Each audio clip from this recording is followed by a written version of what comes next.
کا آواز تھا جس کے بازو پہ توڑ دیا۔ مولا آپ کو آپ کی اس ماں کا آواز تھا جس کے شکم میں اس کے بچے کو شہید کر دیا۔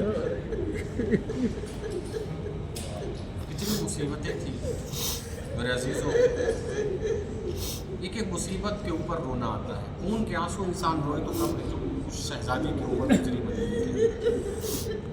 ابھی تو رسول کا کفن بھی میلا نہیں ہونے پایا تھا، تو مسلمان اس در کے اوپر آگ و لکڑیاں لے کر آ گئے۔ اور جب شہزادی کو در و دیوار کے درمیان پیسا گیا، شہزادی در و دیوار کے درمیان میں آئی ہے، تو شہزادی نے اپنے بابا کو مخاطب کیا۔ حالانکہ مولا کائنات گھر میں ہے، لیکن مولا کو نہیں پکارا شہزادی کو۔ کیسی مظلومیت ہے میرے عزیز و شہزادی کی، کہ جب ایک زوجہ کے اوپر، ایک خاتون کے اوپر کوئی مصیبت، کوئی پریشانی آتی ہے، تو سب سے پہلے وہ اپنے شوہر کو پکارتی ہے، سب سے پہلے شوہر کو یاد کرتی ہے۔ لیکن یہ فاطمہ الزہرا کی کیسی مصیبت ہے، کیسی غربت ہے، کیسی مظلومیت ہے کہ شوہر سامنے موجود ہے لیکن علی کو نہیں پکار رہی ہے، اسے پکار رہی ہے، اپنے بابا کو پکار رہی ہے، کہ جو ظاہری طور پر پیغمبر اس دنیا میں نہیں ہے، اور آواز دیتی یا ابتا، اے میرے پیارے بابا جان، ہاکذا یفعل بحبیبتی، اے میرے بابا آپ دیکھ رہے ہیں کہ آپ کے بعد آپ کی امت ہمارے ساتھ کیا سلوک کر رہی ہے، کیسا برتاؤ کر رہی ہے۔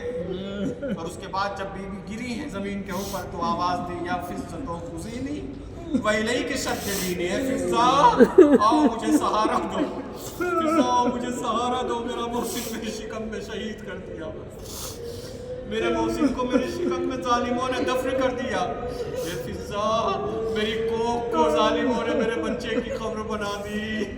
ہاں میرے عزیزوں، بس آخری روایت پڑھ کے مجلس کو تمام کر رہا ہوں۔ علامہ مجلسی نے بہار الانوار کے اندر اس روایت کو نقل کیا ہے۔ وہ کہتے ہیں کہ مولا کائنات آیا کرتے تھے شہزادی کے خدمت میں، حجرے میں آتے تھے، شہزادی کے سرحانے بیٹھ کر باتیں کیا کرتے تھے۔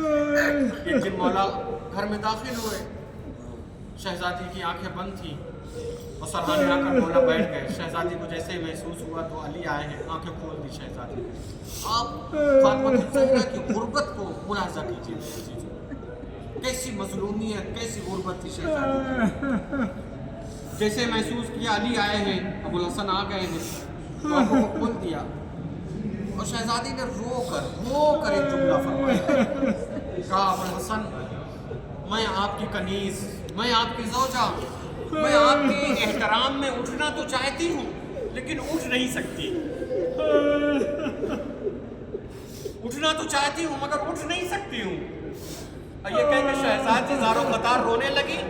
شہزادی کو جب روتا ہوا دیکھا تو مولا بھی رونے لگے، مولا کائنات کے آنسو سے آنکھوں سے آنسو گرنے لگے، اور جب وہ آنسو رخسار تک پہنچے ہیں تو شہزادی نے اپنے دونوں ہاتھوں کی ہتھیلیوں کو بڑھانے کے بعد مولا کائنات کے رخسار پر بیٹھے ہوئے آنسوؤں کو اپنے ہتھیلیوں سے خشک کرنا شروع کیا، اور خشک کرنے کے بعد انہیں آنسوؤں کو اپنے زخمی سینے پر ملنا شروع کیا۔ شہزادی نے ملتی جاتی تھی، روتی جاتی تھی۔ ایک مرتبہ ابو الحسن امام علی نے پوچھا بنت رسول آپ کیا کر رہی ہیں؟ ایک مرتبہ مولا نے جیسے ہی یہ سوال کیا، شہزادی نے رو کر فرمایا، اے ابو الحسن میں نے اپنے بابا سے ایک حدیث سنی تھی۔